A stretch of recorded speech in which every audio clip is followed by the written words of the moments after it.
Today, we're diving into the story of an institution that didn't just witness American history, it helped write it. We're talking about Edward Waters University, and trust me, it's an incredible story of resilience, change, and a mission that has lasted for over 150 years. Okay, so let's set the scene. The year is 1866. The Civil War has just ended. The entire country is in this massive, uncertain period of change. And right in the middle of all that, something really important starts to take shape down in Florida. And listen, this wasn't just another school. This was a huge deal. It was the very first independent institution for higher education in the whole state. That fact alone tells you just how deep its roots go and what a trailblazer it was from day one. And that pioneering legacy is right at the heart of its identity as Florida's oldest historically black college or university, what we all know as an HBCU. So what does HBCU actually mean?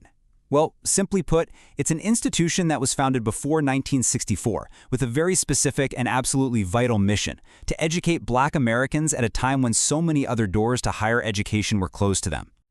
And that was exactly the reason Edward Waters was created. Its purpose was to empower and educate newly freed African Americans, giving them the tools and knowledge they needed to build a future in a world that was frankly still incredibly hostile.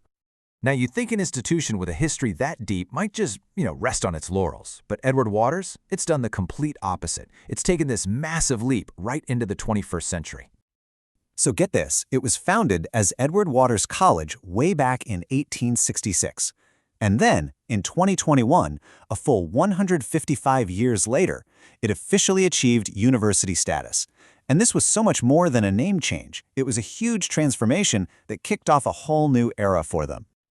So what's the difference, really? Well, as a college, the main focus was on undergraduate degrees. But becoming a university, that was a major strategic move. It meant expanding their mission to offer graduate-level programs, playing in a whole new league. And this whole evolution wasn't just about adding more degrees for the sake of it. No, it was a very deliberate plan to focus on the future, to create programs for the fastest-growing parts of our economy. So what does that look like? We're talking about launching things like an MBA program and new degrees in high-demand fields like tech, business, and public health. These are the fields that launch careers, and it shows they're paying close attention to what today's world needs. What I love is how they describe their strategy. It's not about abandoning the past for the future.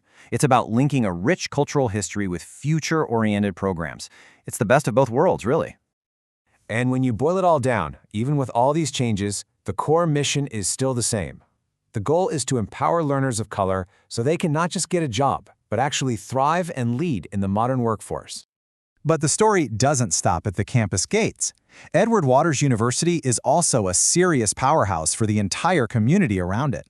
The university's influence really spreads out, weaving itself right into the social and economic life of Northeast Florida.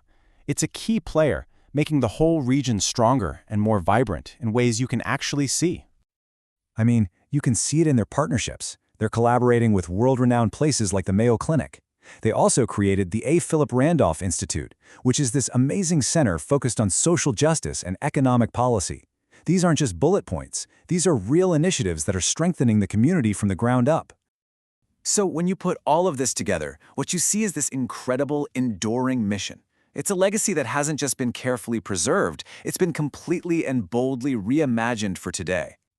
The one common thread through this whole story, from 1866 all the way to now, is this constant drive to adapt in order to serve.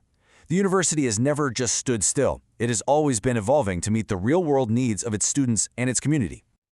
When we use the word resilience, that ability to face tough times and come out even stronger, we are literally describing the journey of Edward Waters University. It's the perfect example of an institution that just keeps getting more relevant with every challenge it overcomes. And all of this leaves us with one last big question to think about. The story of Edward Waters is about so much more than just one university. It makes you wonder, how do these vital institutions, the ones with the deepest roots, continue to shape not just their own future, but all of ours?